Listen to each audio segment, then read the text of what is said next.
Welcome to the How to Be Awesome at Your Job podcast, the show where brilliant professionals share how to sharpen the universal skills required to flourish at work. Enjoy more career fun, wins, meaning, and money with your host, Pete Makaitis.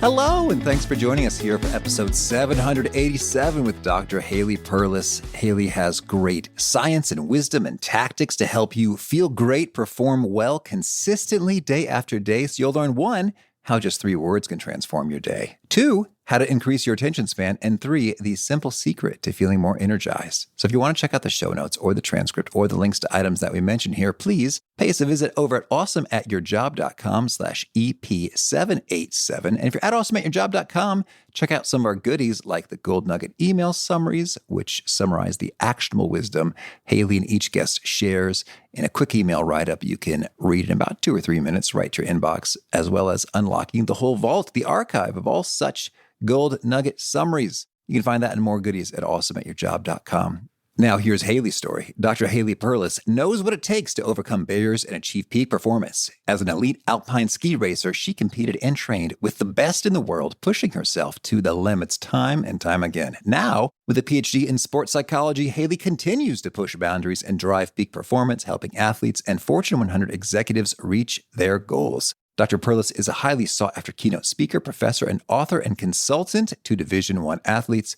She's an adjunct professor at the University of Colorado, lecturing on applied sport and exercise psychology at the graduate level. She's authored several books, including the Ultimate Achievement Journal and the Inside Drive, and her articles have been featured in publications such as Thrive Magazine, Fitness Magazine, Idea Fitness Journal, EpicTimes, Telluride Inside, and more. Big thanks to Haley for sharing her wisdom with us. And big thanks to our sponsors. Check them out. One sponsor to check out is Harvard Business Review. This brilliant magazine, published at hbr.org, is the leading destination for smart management thinking. Fun fact, HBR has been mentioned in 108 episodes of the show. That's because HBR has great stuff that comes up often. They've got explainer videos, podcasts, real-world case studies, and much more.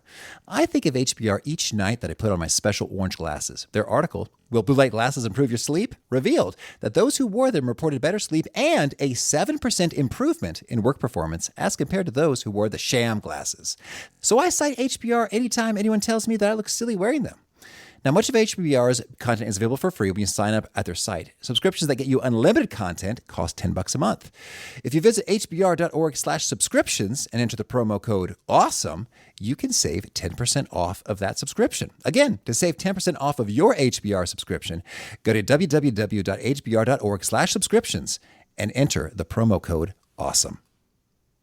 Big thanks to our sponsor, Acorns. Acorns makes it easy to start automatically saving and investing for your future. You don't need a lot of money or expertise to invest with Acorns. In fact, you can get started with just your spare change. Acorns recommends an expert-built portfolio that fits you and your money goals, then automatically invests your money for you. NerdWallet.com, whom I love on these sorts of matters, gives Acorns a whopping 4.7 stars and says, quote, if you want to make the most of your spare change, there's no better place to do that than Acorns. Head to acorns.com/awesome or download the Acorns app to start saving and investing for your future today. And we got a legal disclaimer here. It may not be representative of all clients. Tier 1 compensation provided. Compensation provides an incentive to positively promote Acorns. View important disclosures at acorns.com/awesome. Investing involves risk, including the loss of principal. Please consider your objectives, risk tolerance, and Acorns' fees before investing. Acorns Advisors LLC, Acorns, is an SEC-registered investment advisor. Brokerage services are provided to clients of Acorns by Acorns Securities LLC, member FINRA/SIPC. For more information, visit acorns.com. One sponsor to check out is Storyworth. Whenever I'm thinking about meaningful Father's Day gifts, Storyworth leaps to mind. Storyworth helps you preserve precious memories and stories from your father for years to come. Each week, Storyworth emails your loved ones a thought-provoking question that you get to help pick, such as, what's the bravest thing you've ever done? I personally love the prompt so much that I have refreshed Storyworth's questions page many times looking for more. Storyworth makes the writing process super quick and easy. All your loved one needs to do is respond to that email with a story, and then you get a quick copy of that. And after a year of this fun, Storyworth compiles your loved one's stories and photos into a beautiful keepsake hardcover book that you'll be able to share and revisit for generations to come. Families love Storyworth so much, they've got 25,000 five-star reviews on Trustpilot and have millions of stories preserved. So give all the fathers in your life a unique, heartfelt gift they'll all cherish for years. Storyworth. Right now, you can save $10 on your first purchase when you go to storyworth.com/awesome. That's storyworth.com/awesome to save $10 on your first purchase.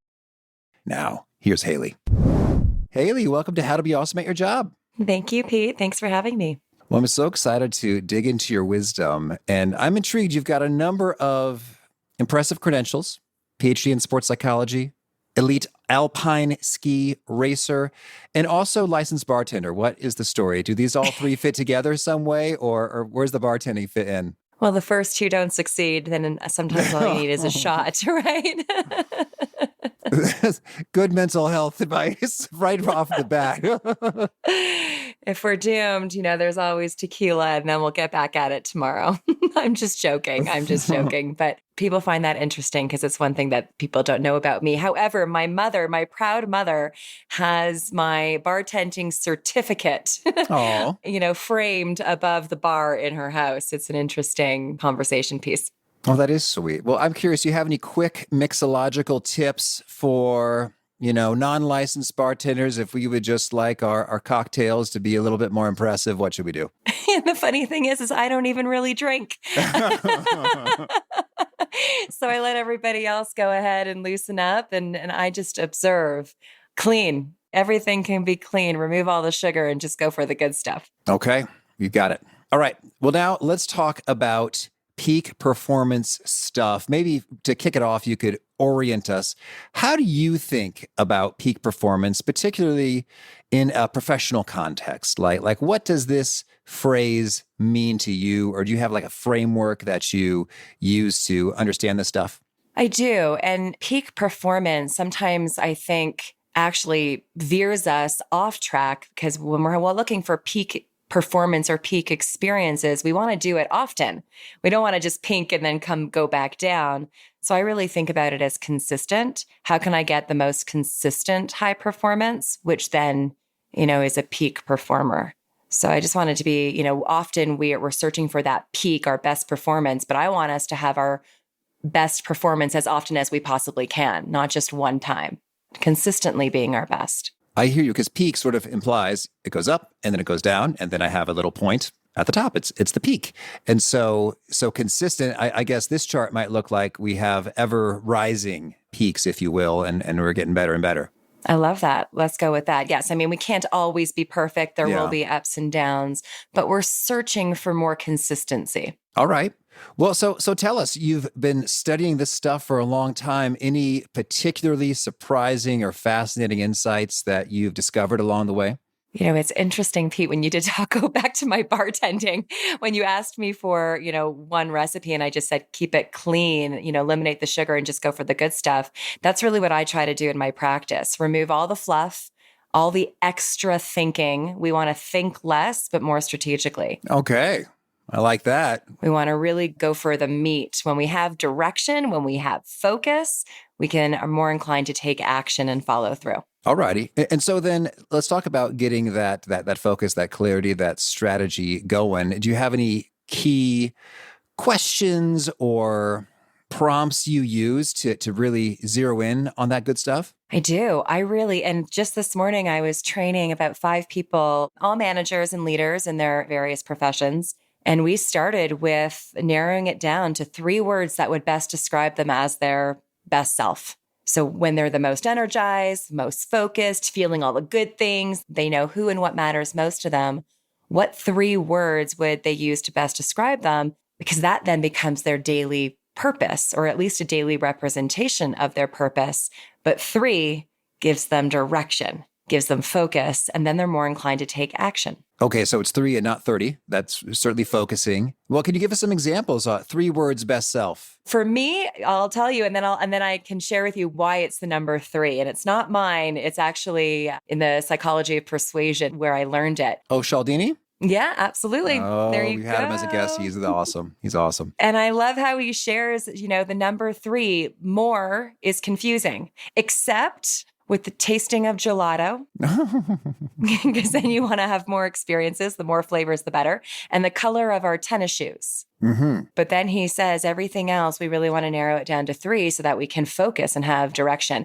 Anything else, we get overwhelmed and confused. Okay, got it. But my 3, for myself, I use the word bright. Like I have this big sunshine over my mind, body, and spirit. And what the sun gives the earth is what my brightness gives me. I'm curious as opposed to judgmental. So I'm curious. I want to learn. I want to understand. I ask questions, even though I may not like the answers. And I actively listen to you and to also what my body and my mind are telling me. And so each and every day, that is my purpose. That's my goal. That's my intention. I also want to be kind. I also want to be generous. I also want to be empathetic. But if I try to be everything, I will be nothing. So if I focus on those 3, that will allow me to take action.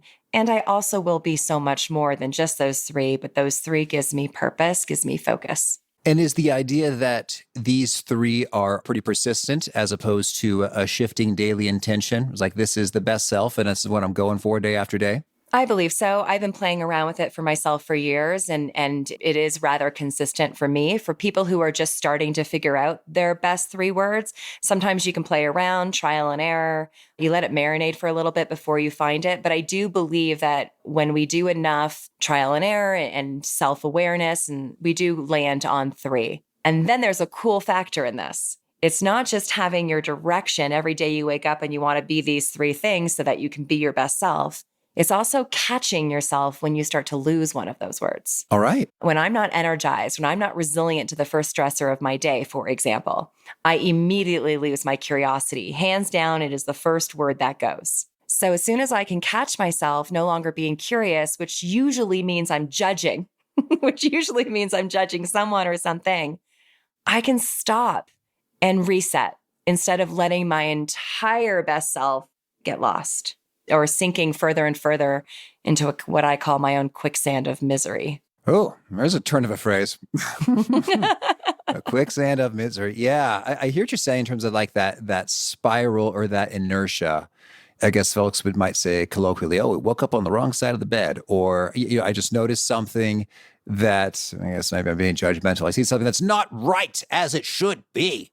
And then my brain starts thinking, what's wrong with people? Why are we doing it this way? Like, this doesn't make any sense whatsoever. That's so inconsiderate. And so then it's like I'm primed to notice other stuff that's jacked up and messed up and rail about that inside my head.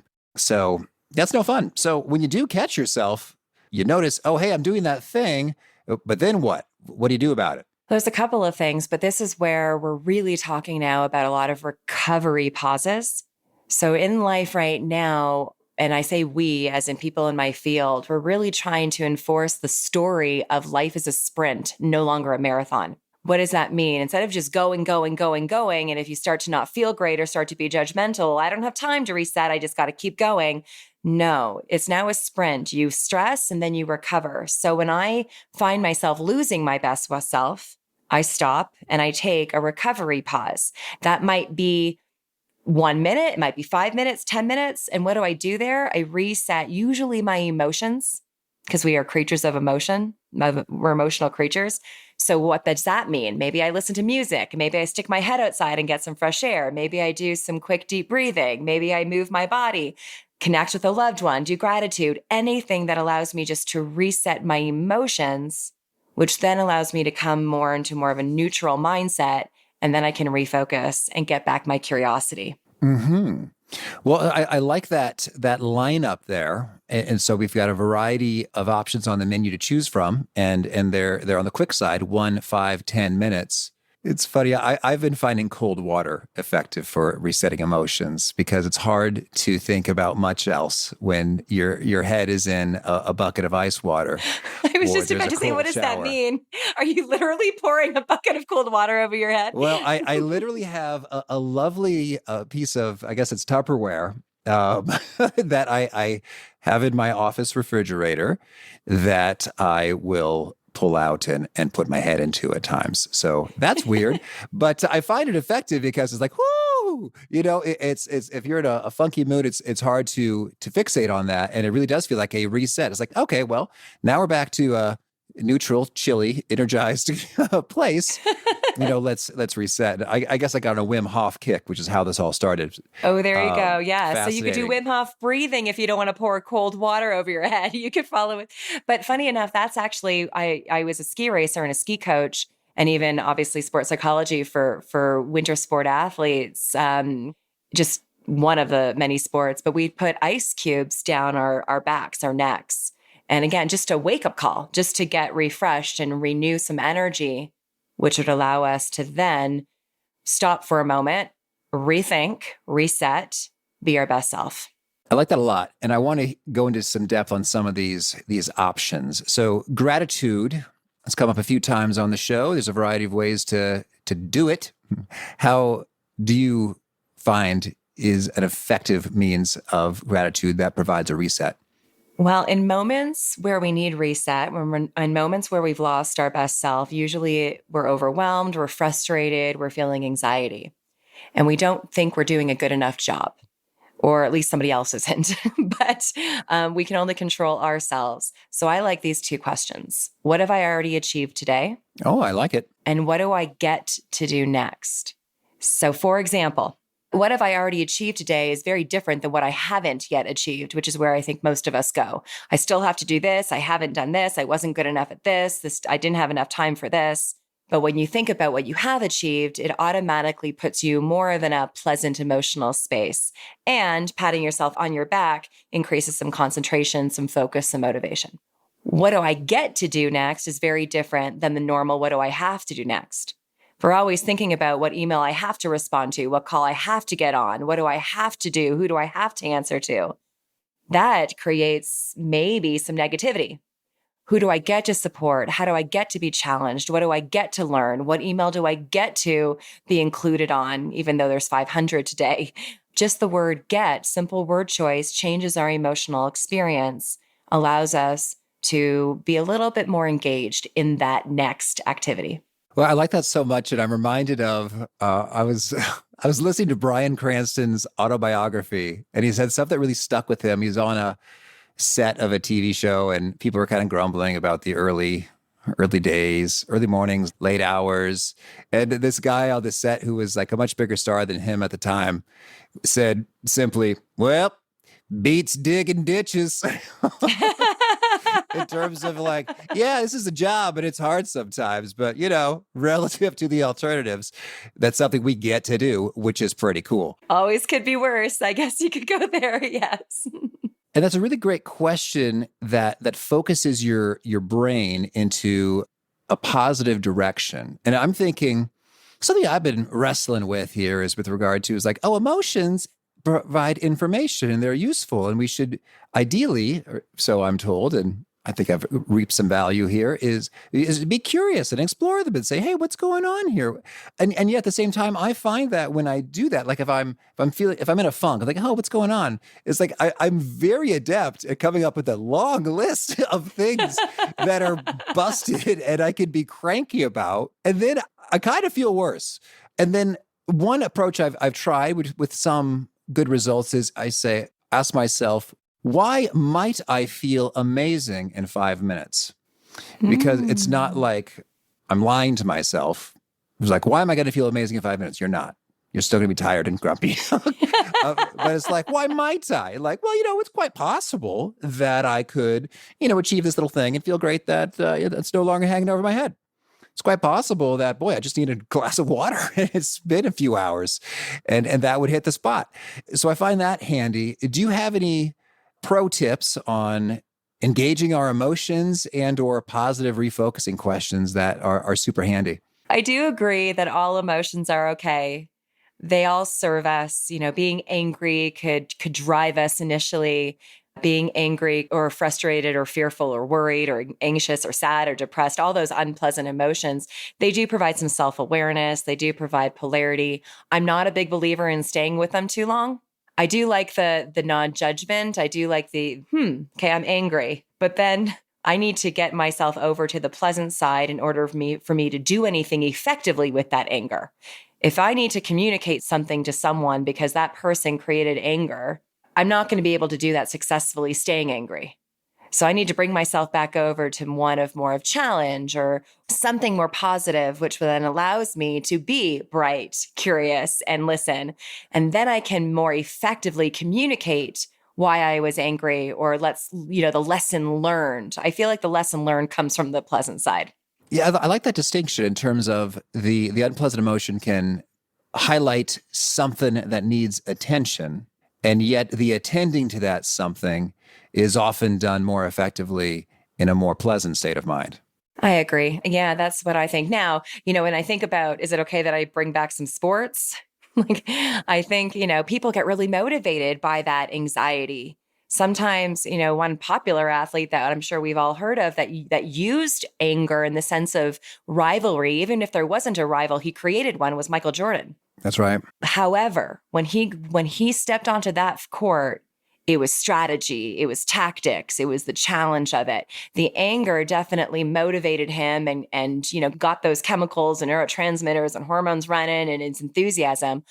I don't know personally, but I've done enough research and I would like to say, and I hope he would agree with me, that when he got on the court, that anger turned much more into a challenge. Mm-hmm. And that is a pleasant emotion that allows us to focus. All right. Well, any other favorite refocusing questions that you pose to yourself? Like I said, I do like to think less, but more strategically. But I actually find myself when I'm trying to reset my emotions is not necessarily always use my mind, but to use tactics that immediately change my emotion, like music. All right. I have a theme song. It's a cheesy one. I don't care. I use it. But for example, my favorite movie of all time as a kid and as an adult is Flashdance. All right. And there is a song in Flashdance called What a Feeling. I'm sure many of your listeners have heard of it or know it, and they're smiling right now or making fun, but that's okay. But I will tell you that if I'm finding myself anxious or overwhelmed or exhausted or sad, if I turn What a Feeling on, if I need a little bit of an emotional reset to peace, I just remind myself of dancing around my parents' house as innocent, as free as I possibly can. If I am about to go climb a mountain, metaphorically, but I also do climb mountains, but whatever that mountain might be, the lyrics are take your passion, make it happen, dance through life. So I don't have to, my resetting is not necessarily asking myself a question. It's directing myself to the words of a song that allows me to direct my mind elsewhere. That's cool. And so you've got your theme song. Do you have sort of a playlist or a lineup of different songs for different purposes, or is it always this go-to? This is usually my go-to, the theme song, but I do have a playlist, Perlus playlist. And it's quite long because in that moment, sometimes I want the genre, sometimes I want the harmony, sometimes I want the lyrics, the tempo. So it's rather long, but yes, I do have a Perlus playlist that in that playlist, there's always going to be some song that I can press play to navigate me to an emotion that I want to experience. It is my reset. Well, this is bringing me back to a teenage Pete Mockaitis, enchanted by Tony Robbins, sharing how to shift your emotional state immediately, talking about shifting physiology and imagery, what you're imagining, and dialogue, what you're saying to yourself, and then I guess the imagery falls in, or the music would fall into that. Do you dig that framework, or do you have another way you think about it in terms of levers to pull for a emotional reset? Do you mean the imagery piece? Yeah. Or like holding your body in a certain way, or breathing, or your power moves, or whatever. Oh, absolutely. It's so funny. I started teaching this, and I have two brothers, and they make fun of me all the time because I always tell people to take their shoulders up, back, and down and smile. So if you take your shoulders up, back, and down, you're opening up your chest, you're letting room for air to come through, not just stop at your chest, but go through your diaphragm, smiling, even through all that anger and disappointment, releases certain chemicals, gets your body language set up. In person, when I get people to stand up and take their shoulders up, back, down, and smile, then they give me a standing ovation. So it's always nice to set the room up. And so I do believe in definitely body to mind techniques. And that would be an example of one. Setting up your body to create a mental space, to create mental fitness, to create positive or pleasant emotions. Movement, forget about standing still, moving your body, is scientifically the best way to change your emotional state from an unpleasant to a pleasant. Whether it's small movements like rolling your shoulders, whether it's stretching, opening your front body after we're all typing and hunched over at our computers all day, going for a walk, large movements, getting fresh air if you can, even adding to it. Blood circulates through your body. Blood carries oxygen, glucose, energy. It energizes us and it makes us go from unpleasant to pleasant. I dig it. I dig it. And I'm also thinking about Dr. Andrew Huberman of the Huberman Labs podcast, which is fantastic. He's mentioned, and this is crazy, there's good science that suggests simply looking up can rally attention in terms of like what our eyeballs are doing and the signals that's sending inside our brains. It is fascinating what is going on with the human body. Straight up or to the right or to the left? Because I know we can read people depending on where they're looking, but... Well, as my understanding, and I might be mistaken, is you're even tilting upward your chin and head. So it's up, like you're looking at a tall tree or a bird in the sky. And that can spark some attentiveness. And I think it's true in my own experience. He's got the scientific studies and papers and such underlying it. But I've even elevated my desk a bit more so that I'm not, hunched over downward looking out all day, but rather just there's a little bit of a tilt up. And I think it's made a difference, or at very least, it's given me a placebo benefit, which I appreciate. Which you'll take too. Yeah, that hunched over, orthopedic surgeons are now talking about the pandemic posture. Oh boy. That hunched over. So stand up tall, get your chest lifted, smile, raise that emotional space. But you just reminded me of one more tip, if I can share, about resetting. Oh, please. Getting outside, especially now, as we're recording this, it's summer, getting outside and earthing. What does that mean? It means barefoot in the grass, hug a tree, lie down. It also, if you don't want to hug a tree, although I do, while you're just outside, just focus for a minute only on what you see. Then focus for a minute or maybe 30 seconds only on what you hear. Then only on what you can smell. Then only on what you feel underneath you. And if you do feel, something else in your hands or in your ears, the wind passing by, just focus on one sense at a time. And that allows you to also tune out your own stressors and tune in to the energy of the world, of nature. Okay. Well, so nice rundown there in terms of breaks. I wanted to also get your take on our attention spans. How do we improve them and beat distraction? I guess one thing is just, make sure you're taking good breaks. So we've checked that box. What else do you recommend here? Well, I know that it's a hard one, but I am with everyone else who believes that multitasking is one of the biggest energy drainers. So I live in this world too. So it's not about, I believe, eliminating multitasking completely, but I do think that we can probably reduce multitasking in our lives to further increase our engagement and our attention span.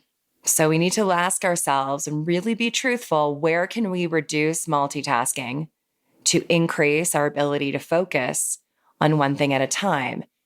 And often people will say, well, wait a second, I've got to do this email and that message and this call. Well, then I propose us working on being a better juggler as opposed to a multitasker. So what does that mean? I don't juggle balls physically, but professional jugglers, no matter how many balls that they're juggling with, there's only one ball in their hand at one time. As soon as they have more than two balls, they make mistakes and they drop all of them. All right. So we need to just go back and forth from one to the next, one to the next, one to the next. That allows us to maintain sharp attention span. All right. So that's just sort of a mindset shift there. Ideally, maybe we just do one thing for a while and then do the next thing for a while. But if not, juggling works, but with the goal of I'm focused on you and now I'm focused on this thing. And now I'm focused on you as opposed to I'm focused on you and this thing at the same time. You have it. And one of those things, I know we brought it up before, but just to enforce it, one of those things is recovery. I'm focused for these 5 minutes on recovery. And then I come back to this email or this phone call or this task. Mm-hmm. Okay. Well, and then any tips when it comes to exercising our brains so that we are effectively able to engage and recover and to engage and recover and to, keep on getting better and better? Yeah, use it, but be deliberate. So, right now, crossword puzzles or Wordle or Sudoku, those games, even video games with my athletes, my sport athletes in my consulting practice, we actually train our brains using video games and games on the computer. In fact, some of us are so good that we tune out the rest of the world and we can go for hours. We don't necessarily want that though. We need to have discipline and we don't want to have the addiction, but we need to use our brain and deliberately focus in order to increase our attention span. So then an exercise might mean like, this is what I'm focused on for the next hour, period. Like that kind of a thing. Like, this is what we're doing here. Yeah, there's something that you can just search it on the internet, but I do it in my presentations. It's called a concentration grid. And all it is 99 numbers scrambled up in a grid. It starts at 00, and they're all scrambled up to 99. And then you time yourself in not even an hour, I do a minute. And in a minute, you start at 00, then 01, then 02. And you have to go and find these numbers in order as fast as you can and see how high you can get. So I'll do this with the people that I'm consulting with, and then I will try to distract them. So I will go and distract them with noise, with words. I tell them 30 seconds left. I tell them how, and they have to literally focus on tuning me out. It's the only time they can deem me irrelevant. If they hear me, I'm supposed to come into their presence and then leave. So they're staying focused on their number. So that's just an example of an exercise, a concentration grid. You purposely engage in again, Sudoku or Wordle or crossword puzzle, or even a video game or an app game momentarily. You tune in with the intention of, deeming everything else irrelevant. And that's going to increase your attention span. We just don't want to become addicted. Then we lose focus on everything else. And so then when one's doing these exercises, you want to have some sort of distractor in the mix to practice the ignoring? You can play around with it, but I think that's real life. Even though I'm trying to focus on this, speaking with you, I have intentionally turned off everything. So I will not get pinged. I will not get dinged. But in the real world, if we're sending an email, we might get a text, we might get a message, someone might come into the room. So we have to practice real life. It's simulation for real life. Being able to focus in on this one exercise, knowing that you're going to be distracted, but letting those distractions come and let them go. They are irrelevant. What's relevant is the exercise you're focusing on. Okay. And you've got some perspective on the connection between hydration and performance. Let's hear it. I sure do. Well, our brains are 2/3 water. So we need water to there you go. Have a sip. And I have my water here too. But water is so many things. But when I think about attention span and our brain, I look at water as a cleansing tool, flushes out all the toxins, flushes out all the negative stuff, flushes out all the things that we no longer need. It's a cleansing tool. It also is an energizing tool, lubricates, it hydrates, it gives us energy. So as we're consistently drinking water throughout the day, we're actually giving our brains energy as well as cleansing. Plus, when we're dehydrated, that in and of itself is a distraction. Our bodies react to that. Our brains react to that. We become exhausted. So that's an unnecessary distraction. We can fix that. Okay. And so I guess how much is enough? I mean, More. I think some people will say, I drink water when I'm thirsty and that's fine, right? What do you think? Well, often the nutritionists and the experts will say, if you're thirsty, you've waited too long. And then, yes, the question is how much? So we've all heard 8 glasses a day or half your body weight in ounces. Just drink more. I don't often come across anyone who is overhydrated. Most of us are dehydrated. So just drink more. And here's the thing, get into the ritual of drinking first thing in the morning. There's something that I used to do for myself before I became a regular water drinker. Every night before I go to bed, I pour myself a glass of water and lemon. To me, it was easier to drink water with lemon. And lemon is also very alkalinizing, so it does to provide energy. But I pour myself a glass of water and lemon, and I put it on my night table before I go to bed. When I wake up in the morning, the first thing I do before anything, especially before I brush my teeth, is drink that water and lemon. And it started off as just 2 ounces, then 4 ounces. And now I drink 32 ounces of water in the morning. Sometimes I have coffee, sometimes I don't. Sometimes I have green juice like celery juice, but I'm always getting my water in. It's now a habit because I've gotten used to that morning ritual. I'm curious about bathroom trips. Sometimes I've found myself reluctant to drink more water just because I don't want to be hassled with more trips to the bathroom. How do you think about this? Well, remember, I said pour the water with lemon the night before, but don't drink it. Drink it. Not the night before, but the morning not of. the night before. Yeah, you drink it the morning of. Yes. I mean, daytime trips to the bathroom. Yeah. Well, I would rather have that problem than the problems that will come if I'm dehydrated. So are we talking like 10 plus visits a day then? Yeah, I pee a lot. Okay. I'm not gonna lie, So that's I do. the quote of the show. We'll put that on the graphic. That's good. Thank you. You're welcome. I feel like you needed to get that out of me. But it's true. Like there's a genuine trade-off, and it's so funny. I think the same lazy brain, for me at least, that's like, oh, I don't want to get up and pour a glass of water, is the same lazy brain who can rationalize or justify as like, oh, I've already been to the bathroom like 5 times. I don't want to go again. Yeah, and so you're going on record as saying that yes, there is more time spent visiting the bathroom, but you're more than making up for that time with the improved benefits of hydration. Is that fair to say?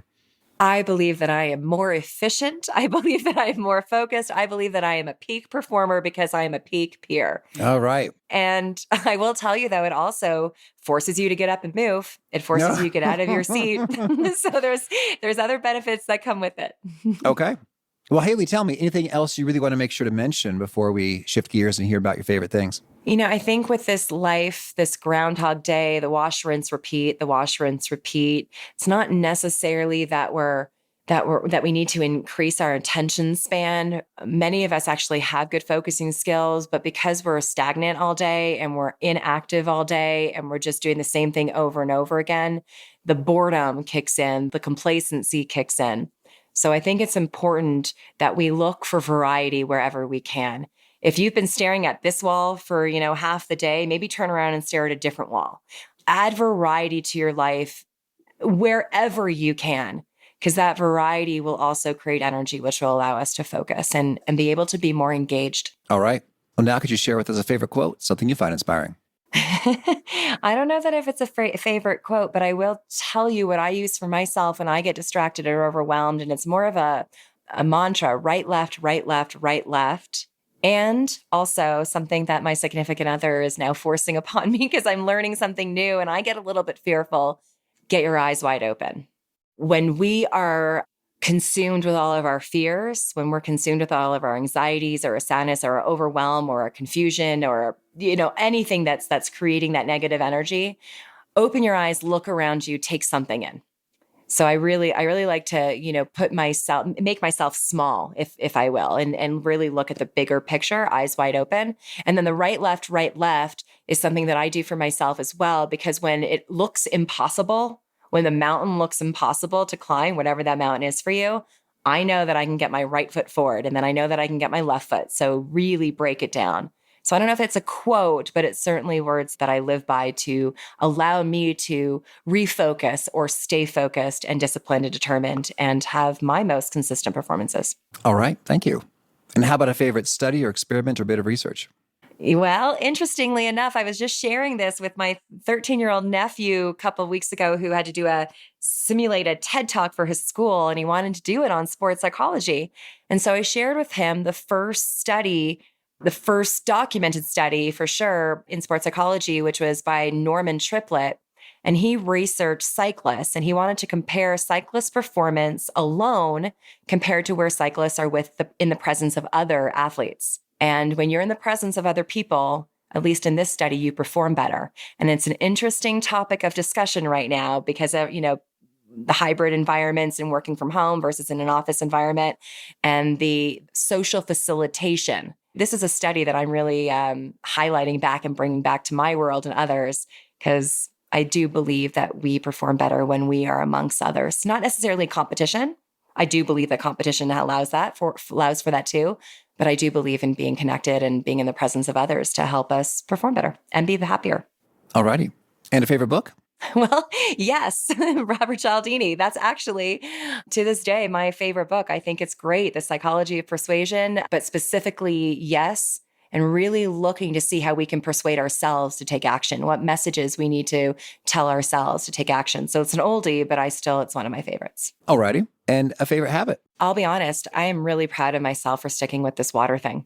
It was not easy for me because I didn't like the taste of water and I just wasn't a good water drinker. And I really, every morning I wake up, I drink water and lemon. I often now drink some green juice, and that starts my day. In addition, I make my bed every single morning. And I believe that that is super important to start my day off organized and structured, even though I'm pretty flexible and I wouldn't consider myself a structured human being, but making myself my bed in the morning allows me to feel fresh and clean when I do start the day. Okay. And is there a key nugget you share that really connects and resonates with audiences? They quote it back to you often? People say it's hard. People say change is hard, and when we talk about replacing negative habits with good rituals, people say it's hard. And I say, I know, so what? And I think that just kind of puts everyone, and I do it to myself as well. I think that kind of stops us in our tracks and you're like, okay, so what? It's going to be hard. And I say it with all the love in my heart. So what? Okay. And if folks want to learn more, get in touch, where would you point them? My website is the best place to find me. You can opt in for communications. You can actually connect with me directly through there. So it's drHaleyPerlus.com. All right. And do you have a final challenge or call to action for folks looking to be awesome at their jobs? Well, I don't know what time everyone is listening to this. So depending on the time, the very next morning what do you get to do? You get to drink water first thing in the morning and hydrate your brain. All right. Focus in. Haley, thank you. This has been a treat. I wish you much fun and peak performance. Thank you, Pete. Thanks for having me.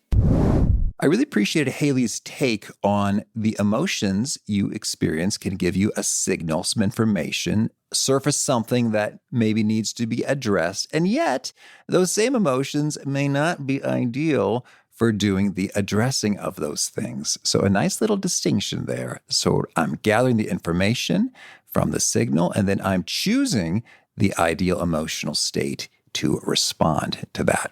Good little tidbit and more from Haley. Again, those show notes, the transcript, and the links to items we've referenced are at awesomeatyourjob.com/EP787. Hope to catch you next time. And peace. Thanks for listening. To get the most out of the show, we recommend 2 key things. First, check out the extra resources at awesomeatyourjob.com. You can find this episode's transcript and links, as well as the perfect episode for your situation. You can search the full text transcripts of hundreds of episodes or explore episodes tagged by topic and competency covered. Second, subscribe to the podcast and get future episodes automatically. You can subscribe by telling Siri and several other smartphones and speakers, subscribe to the How to Be Awesome at Your Job podcast, or by tapping subscribe in your podcast player of choice. If you'd like some extra help figuring out podcasts and how subscriptions work, visit awesomeatyourjob.com/subscribe for guidance. Hope to catch you on the next episode of How to Be Awesome at Your Job.